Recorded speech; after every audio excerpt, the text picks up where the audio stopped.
Hey everyone! As you might have guessed from the music, I'll be talking about attacks from Belarusian hackers. To be precise, the group of hacktivists who call themselves cyber guerrillas. And it all started with a post on April 17th, 2024 in their Telegram channel, which Zhenya Goncharov already talked about today.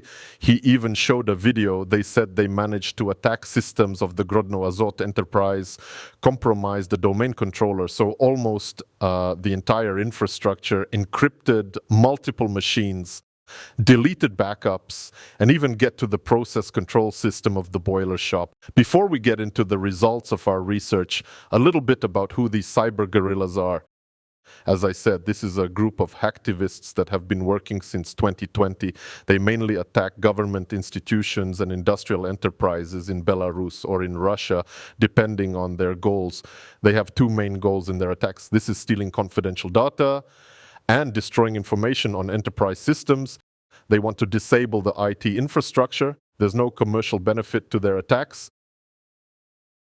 Their motives are mainly political. After each attack, they post on their social media and make political demands. They've reported attacks in recent years on more than 20 large institutions, several of which are shown on this slide. What's interesting is they're very active, like most hacktivists in the public sphere. They have an official website. They run channels on social media. They even have their own press secretary who regularly gives interviews to journalists. But all the information they made public is only from their words. In the last 4 years, there hasn't been, at least for us, a single technical report where the tactics, techniques, and procedures of the cyber guerrillas are discussed. This is what we're trying to fix. So where did we start our investigation? We started searching for an attack vector. If you study the posts of the cyber guerrillas, they talk about a wide range of attack vectors, starting with an exploitation of vulnerabilities and ending with sometimes they write. We sent our guy to the site and he gave us access, things like that. From what we found, everything is much simpler. Phishing emails with malicious attachments, installers, legitimate software, for example, 40-client VPN. And this installer, made by the cyber guerrillas, in addition to installing the legitimate 40 VPN client, also has this script built into it that installs and runs the DNSCAT utility in the system.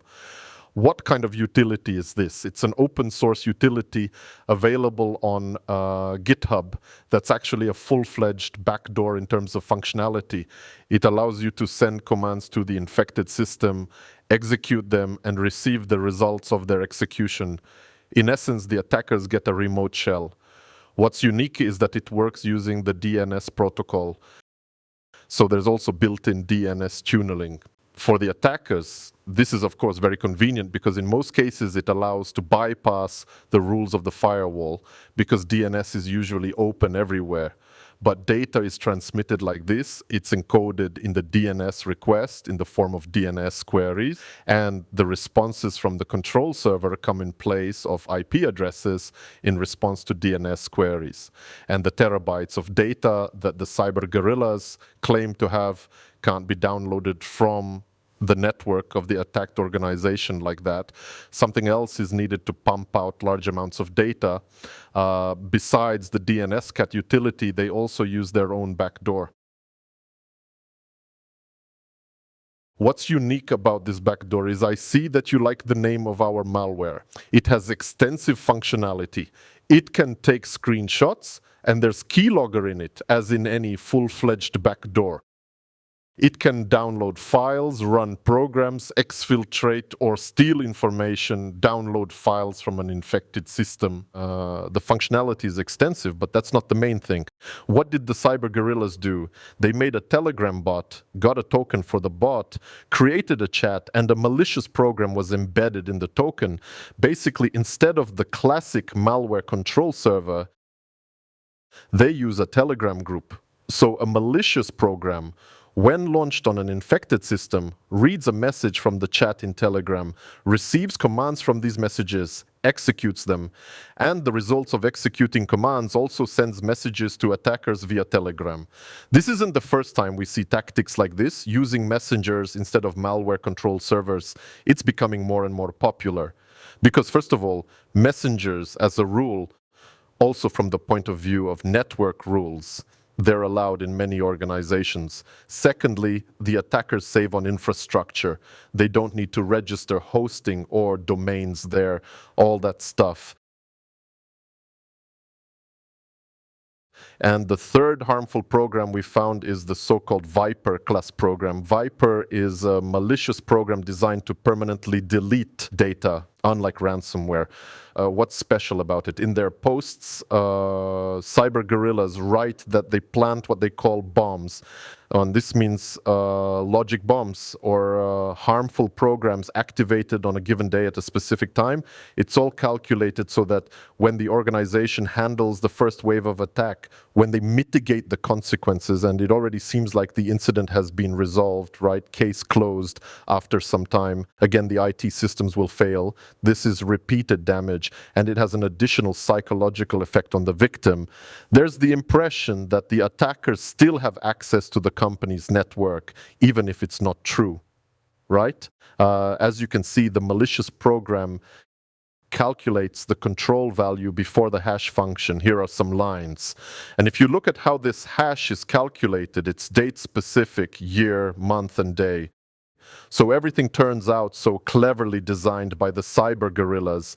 The malicious program will be activated only once every month. For example, April 17th, May 16th, June 15th, and so on.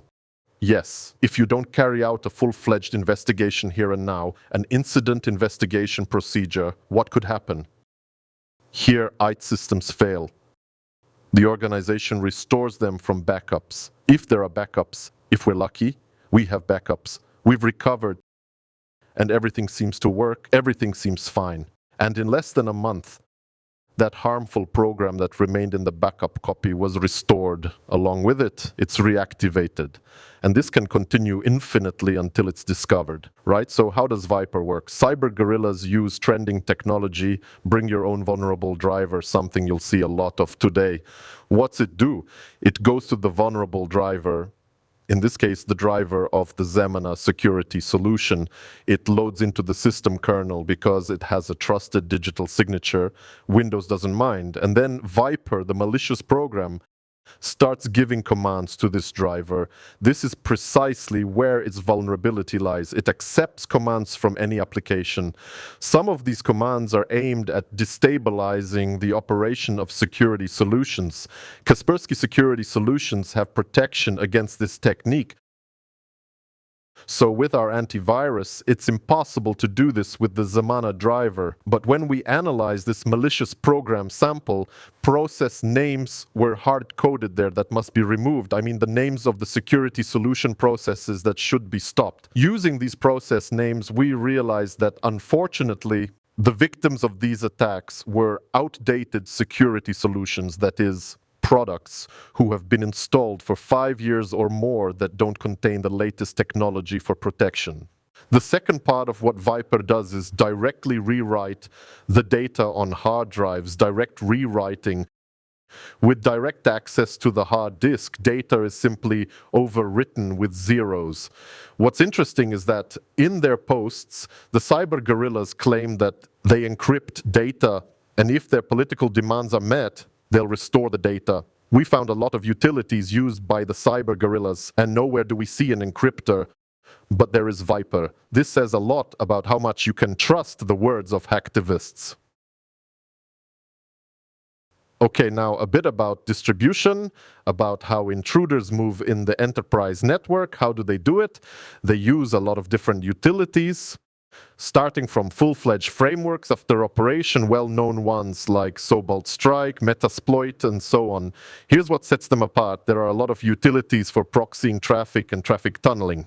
Even if you have at your enterprise some kind of protected segment, it's isolated, there's no direct access to the internet, but there are some related segments. No problem, they'll make a chain of proxy servers inside the network of your organization, and they'll route the traffic through these proxy servers to a segment where there's direct access to the internet.